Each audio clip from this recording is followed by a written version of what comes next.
Imaginez que vous fassiez cela en premier.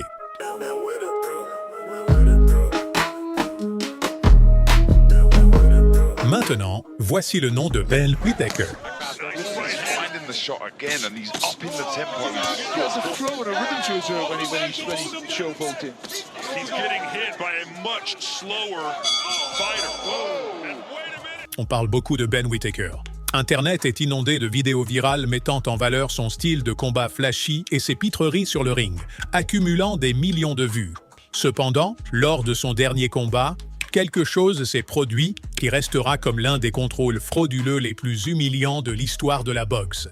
Ben a été battu, humilié et jeté hors du ring. Pour vraiment saisir l'ampleur de cette tragédie, commençons par le début et comprenons le contexte derrière la chute de cette jeune star. L'amour de Ben pour la boxe lui a été inculqué par son père, un ancien boxeur amateur blessé. Son père, un homme de la classe ouvrière, avait 2 emplois.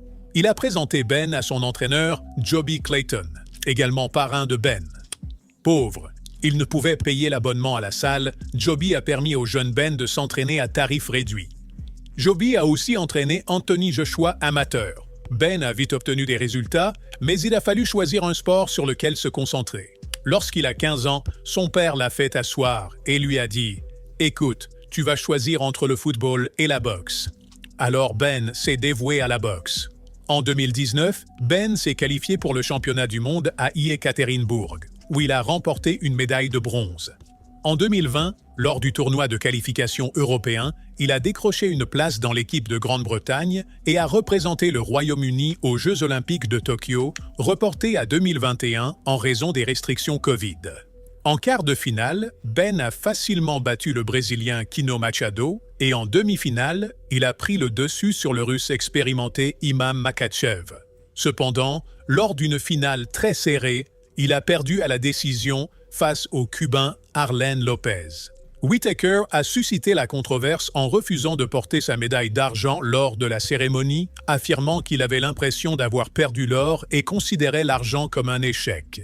Il s'est ensuite excusé, déclarant « Je l'ai fait pour tous mes compatriotes et je me suis senti comme un échec. J'aurais dû mettre cette belle médaille d'argent autour de mon cou et sourire, car ce n'était pas seulement pour moi, c'était pour le pays. » Sous le coup de l'émotion, il avait promis de revenir pour une nouvelle tentative olympique afin de décrocher l'or. Mais après avoir pris du recul et consulté sa famille et son équipe, il a décidé de passer professionnel. Whittaker a fait ses débuts professionnels le 30 juillet 2022 à Bournemouth, au Royaume-Uni. Il s'est préparé pour son premier combat sous la direction de Sugar Hill Stewart au Kronk Gym, la légendaire salle de boxe de Detroit fondée par Emmanuel Stewart. Ici, il est important d'expliquer quelque chose de crucial à propos de la boxe professionnelle et de sa structure interne particulière qui existe depuis des centaines d'années. Il y a des stars de la boxe, des boxeurs ordinaires et, tout en bas, les faire-valoir. C'est l'écosystème de la boxe professionnelle, où chacun joue un rôle et aide les autres. Une superstar de la boxe ne se nourrit pas seulement elle-même, elle soutient aussi les promoteurs et les boxeurs ordinaires contre qui elle se bat ou qui figurent sur la carte de ses combats. Mais pour atteindre ne serait-ce que le niveau de boxeur ordinaire, il faut acquérir de l'expérience, ce que fournissent les faire-valoir. Ce sont ces combattants qui aident les espoirs montants à briller et à acquérir une expérience précieuse. Les faire-valoir montent sur le ring pour le chèque, pas pour gagner. Et il n'y a pas besoin de corruption. Tout le monde sait que les faire-valoir ont un niveau de compétence inférieur, mais ils ont besoin de l'argent de leurs prestations. Alors, ils acceptent des combats où les chances sont fortement contre eux. Cette structure existe depuis de nombreuses années, et chacun comprend et accepte son rôle, car sans l'un, les autres n'existeraient pas. C'est pourquoi même des showmen comme Roy Jones Jr. ne se moqueraient jamais des faire-valoir. Tout le monde sait déjà que Roy va gagner. Son travail consistait simplement à s'habituer à l'ambiance de la boxe professionnelle grâce à leur aide. Jones réservait ses démonstrations de style à des adversaires sérieux comme l'ancien champion James Toney. Se moquer de quelqu'un du calibre de Toney met en valeur la maîtrise de la boxe de Roy plutôt que d'humilier son adversaire. Pour se comporter ainsi face à James Toney, il faut posséder des compétences extraordinaires. Cependant, d'après ce que vous verrez plus tard, il semble que Ben Whittaker ne connaisse pas l'étiquette de la boxe ou l'ignore délibérément pour son propre bénéfice. Son adversaire pour son combat de début était Greg O'Neill, qui affichait un bilan de 6 victoires et 6 défaites. Ben mesurait 11 cm de plus que son adversaire, avec une taille et une allonge de 191 cm chacune. Comme prévu, il a adopté une garde très écartée et a harcelé O'Neill avec sa main avant. À un moment donné, esquivant une attaque, il a soulevé Greg comme s'il était une mariée, ce qui a visiblement irrité O'Neill. Benjamin a alors commencé son spectacle, divertissant la foule avec des uppercuts spectaculaires et des coups au corps, qui ont clairement fait des dégâts sur Greg. Profitant de cet avantage, Ben s'est mis à faire le clown, jouant avec le public. Il a ajouté de puissants uppercuts et des coups au corps, laissant Greg en difficulté. La première combinaison du deuxième round a suffi à mettre O'Neill au tapis. Un direct du droit est arrivé en pleine tête, envoyant O'Neill au tapis. Moins d'un mois plus tard, malgré une blessure à l'épaule à l'entraînement, Whittaker a accepté de combattre en sous-carte Usyk Joshua en Arabie Saoudite. Lors d'un combat en 6 rounds, son adversaire était le Croate Peter Nozick, que Ben avait déjà battu par TKO 7 ans plus tôt lors d'un tournoi amateur. Nozick est entré dans le combat avec 6 victoires en 6 combats, ayant construit son palmarès face à des adversaires moins coriaces. Blessé, Ben n'a pris aucun risque et est resté à distance, démolissant le Croate plus petit, qui semblait dépassé dans cette catégorie de poids. Le combat est allé jusqu'au bout, et Ben a remporté la victoire par décision unanime. Après une pause de près d'un an pour se remettre de sa blessure, Ben a de nouveau ravi ses fans le 6 mai 2023 lorsqu'il a affronté un autre Britannique, Jordan Grant. Fait intéressant, 2 ans plus tôt, Grant avait affronté Tommy Fury et perdu. Whittaker est entré sur le ring vêtu d'une robe et d'un short à imprimer léopard, rendant hommage à Nassim Ahmed, avec qui il est fréquemment comparé. Se déplaçant avec la grâce d'un félin, il a immédiatement pris Jordan pour cible, le harcelant de jabs et de coups au corps violents, divertissant la foule. La star britannique a poursuivi son attaque implacable, rouant Grant de coups, peinait à survivre alors que Ben le bombardait de toutes parts. Une combinaison de 2 coups a envoyé Jordan s'effondrer sur le tapis, et l'arbitre a commencé à compter. Bien que le combat aurait pu être arrêté, il ne l'a pas été, car ce n'était pas la raison pour laquelle Jordan avait été amené. Au début du 3e round, Ben a placé un crochet de contre qui a laissé Grant vacillant, forçant son coin à prendre la bonne décision et à jeter l'éponge. Le combat suivant a eu lieu à la Manchester Arena le 1er juillet 2023. L'adversaire de Ben était le vétéran slovaque Vladimir Balinski, avec un solide palmarès de 13 victoires et 6 défaites, l'adversaire le plus expérimenté de la carrière du jeune Britannique jusqu'alors. Le combat était prévu pour 8 rounds. Ben est entré sur le ring de façon agressive, mettant la pression sur Vladimir avec des coups précis et déterminés. Au 3e round, Ben s'est accroché au Slovaque, déchaînant une véritable artillerie de coups. Avec une force brute et une énergie débordante, il l'a envoyé au tapis d'une puissante droite. À mi-combat, Vladimir respirait bruyamment et commençait à ralentir. Ben en a profité pour travailler sa défense et tester des stratégies spécifiques. Il pouvait se permettre de choisir ses moments, mettant en valeur son potentiel tout en expérimentant le plan de jeu de son entraîneur. Au 7e round, le coin de Ben l'a incité à accélérer le rythme, et Vladimir s'est transformé en sac de frappe humain alors que Whittaker enchaînait de longues combinaisons. Au milieu du 8e et dernier round, Ben a touché Vladimir d'une droite précise à la mâchoire, le faisant chanceler. Après une combinaison finale, l'arbitre est intervenu pour épargner aux Slovaques d'autres coups. Le 10 décembre 2023, Ben a affronté Stephen Lionheart Dreadhard, d'origine albano-italienne. Stephen, qui s'entraînait à Milan, était professionnel depuis 2018 et affichait un palmarès de 11 victoires pour 2 défaites. Ben a fait une entrée spectaculaire, accompagnée d'une ballerine en cagoule noire sur les notes sombres d'un piano.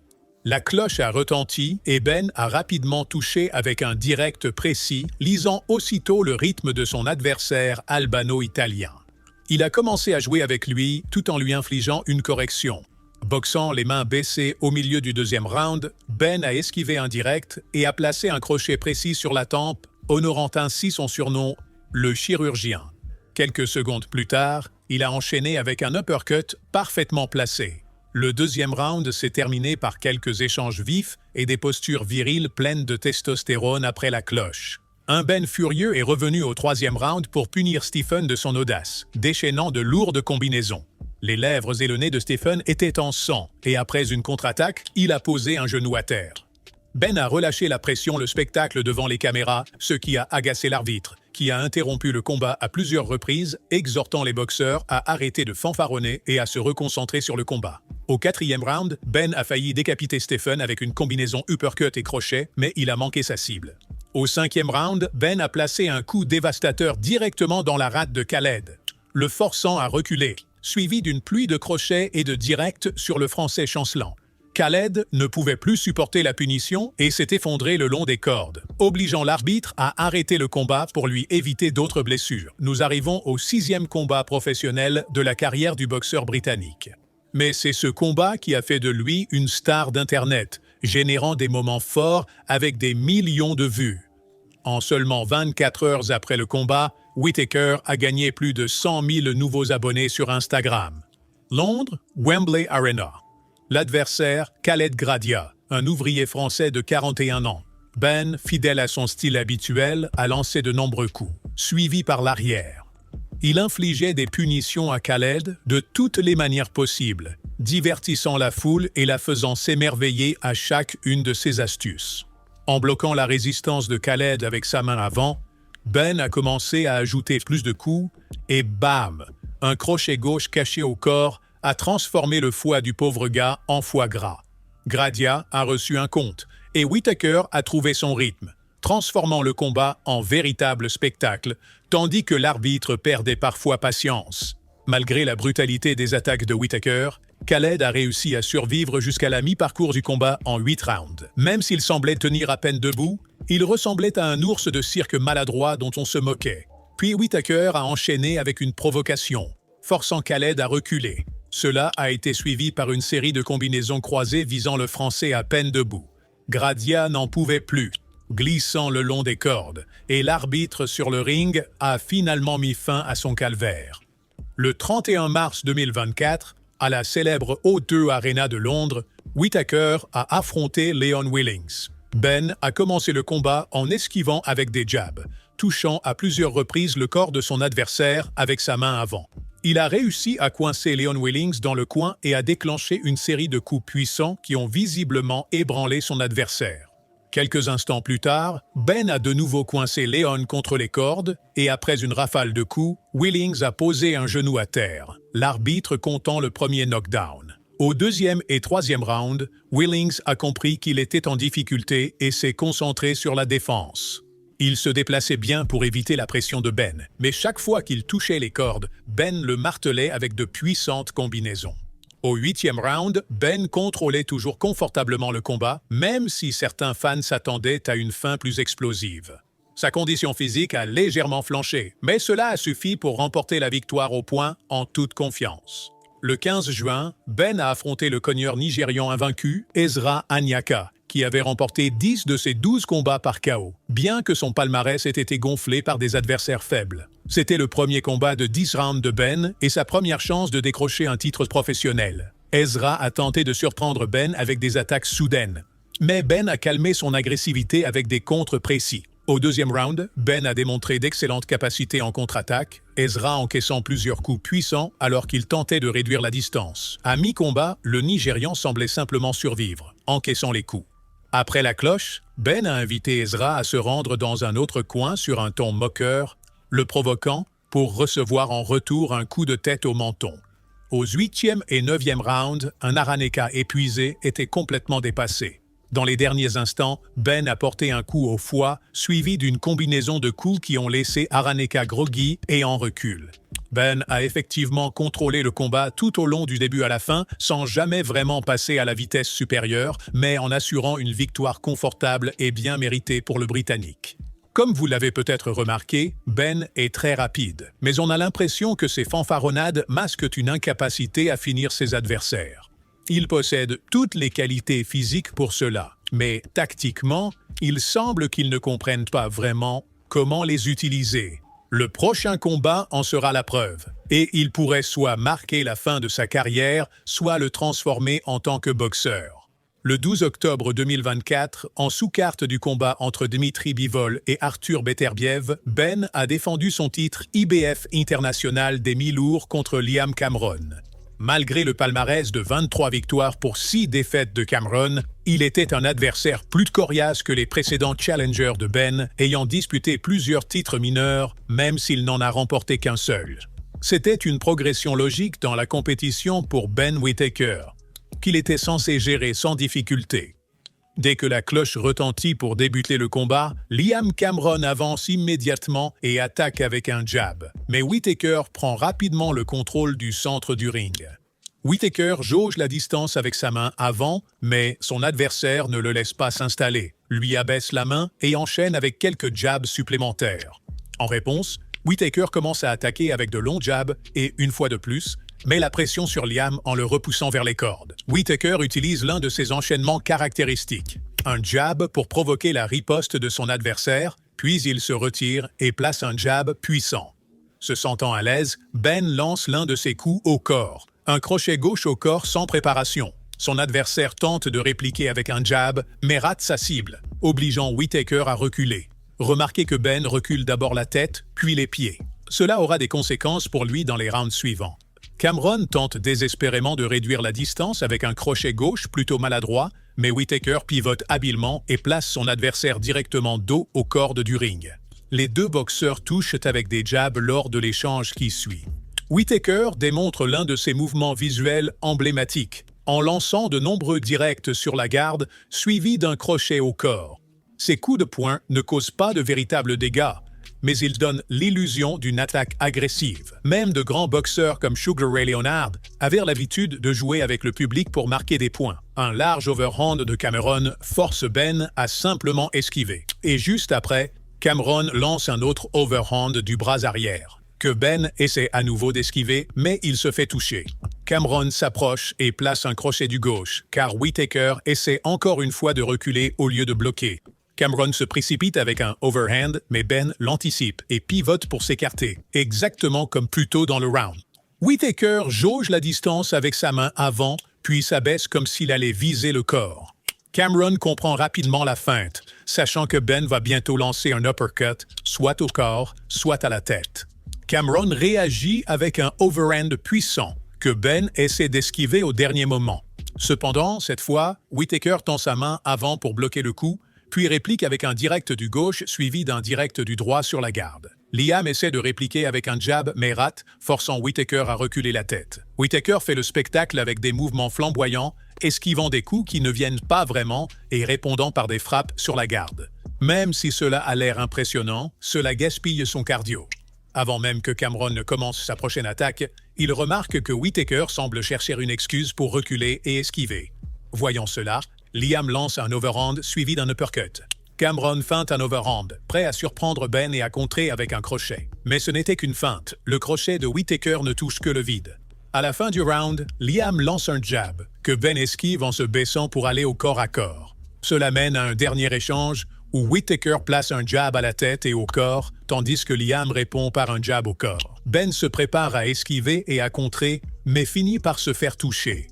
Le deuxième round commence avec la pression de Liam Cameron, qui ne montre aucune crainte face à Whittaker, utilisant son jab pour poursuivre Ben partout dans le ring. Whittaker essaie de répondre, mais ses coups ne sont qu'une série de jabs sur la garde.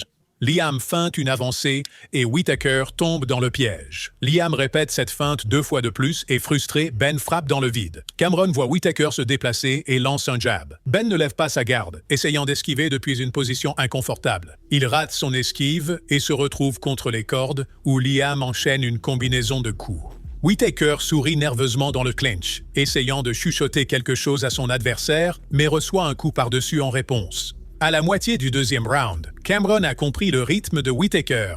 Il bloque le jab de Ben et contre rapidement avec un crochet. Le coup de poing paraît bien plus rapide maintenant, car Liam sait exactement quand le lancer. Ensuite, Ben frappe à nouveau la garde de Liam avec des directs rapides. Mais remarquez attentivement l'effet de ces coups portés avec précision. Quand Liam contre avec son jab, la tête de Ben part en arrière et il pivote pour s'éloigner. Ainsi, non seulement il encaisse des coups, mais il s'épuise aussi avec des mouvements inutiles. Liam lance un jab que Ben parvient à esquiver avec le haut du corps et, comme prévu, tente de passer en dessous. Mais Cameron a déjà vu ça trop de fois et le cueille avec un uppercut. À ce stade, même une personne aveugle verrait que Ben Whittaker se prépare à reculer et à contrer avec un direct. Liam le remarque bien sûr et place un léger jab au corps de Ben, ce qui fait perdre son sang-froid à Whittaker. Il recule rapidement, frappe dans le vide avec un direct, puis se prend un coup derrière la tête en retour. Ben se baisse pour faire croire à son adversaire qu'il va viser le corps, puis remonte avec un crochet que Liam anticipe et bloque. Liam réplique avec un enchaînement gauche-droite, plaçant les deux coups proprement, malgré les tentatives d'esquive de Whittaker. Liam lance une combinaison gauche-droite maladroite et au lieu d'en profiter, Whittaker se met à danser puis recule vers les cordes. Au troisième round, Cameron devient plus audacieux, double son jab, que Whittaker esquive comme s'il avait un œdème cérébral. Cela le laisse complètement ouvert à un coup par-dessus qui atterrit en plein sur sa tête. Liam fonce avec 2 crochets, et une fois de plus, Ben essaie de s'échapper en se penchant en arrière. Cela met en évidence l'un des principaux problèmes de Whittaker. Au lieu d'utiliser d'abord ses jambes, puis le haut de son corps, il compte constamment sur sa tête et son torse pour esquiver. Cela le met souvent dans des situations où sa tête se retrouve près des cordes alors que ses pieds sont encore au centre du ring. C'est une erreur technique de niveau débutant que Whittaker commet à chaque combat. À ce stade, il est évident que tous ces mouvements inutiles ont épuisé Ben, qui commence à reculer autour du ring. Son adversaire feinte un coup au corps, mais enchaîne avec un coup par-dessus à la tête, puis un uppercut. Cette combinaison secoue Ben. En réponse, il lance une combinaison sur la garde, suivie d'un corps à corps, où Whittaker se retrouve dans une position compromettante. Comment décririez-vous cette position? Dites-le moi dans les commentaires. Au 4e round, Whittaker avait perdu tellement de crédibilité que son adversaire s'est mis à faire le malin devant lui, allant même jusqu'à le narguer avec sa langue. Immédiatement après, Liam a osé placer un direct, un coup par-dessus et un crochet au corps. Alors que Ben pensait que l'assaut était terminé, Liam a ajouté un autre coup par-dessus. À chaque minute qui passait, Liam montrait de moins en moins de respect à Whittaker. Un seul coup par-dessus a violemment secoué la tête de Ben. À la fin du round, plusieurs combinaisons de coups de poing touchaient Whittaker de plein fouet.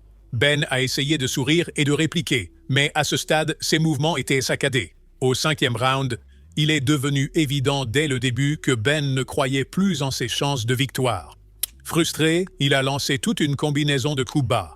2 jabs ont repoussé Whittaker contre les cordes, suivi d'un puissant coup par-dessus. Ben a touché le fond, faisant semblant que son protège-dents était tombé après un jab. En réalité, il était épuisé et essayait de gagner du temps pendant que son protège-dents était ramassé et nettoyé. Après un court repos, Whittaker était prêt à continuer de se faire frapper à la tête. Ben s'est baissé pour éviter un coup par-dessus, mais cela ne l'a pas sauvé de la rafale de coups au corps qui a suivi. À chaque round, la correction devenait de plus en plus brutale. Compte tenu de l'amour de Whittaker pour les coups bas et les sales tours avec son protège-dents, il n'est pas surprenant qu'à la fin du 5e round, on ait assisté à un corps-à-corps étrange où les 2 boxeurs sont tombés hors du ring. Mais Liam Cameron s'est relevé, prêt à continuer, tandis que Ben Whittaker, après avoir consulté son coin, a affirmé souffrir d'une grave blessure à la jambe. On pourrait penser qu'après qu'un boxeur ait déclaré ne plus pouvoir continuer, Liam aurait dû être déclaré vainqueur par TKO.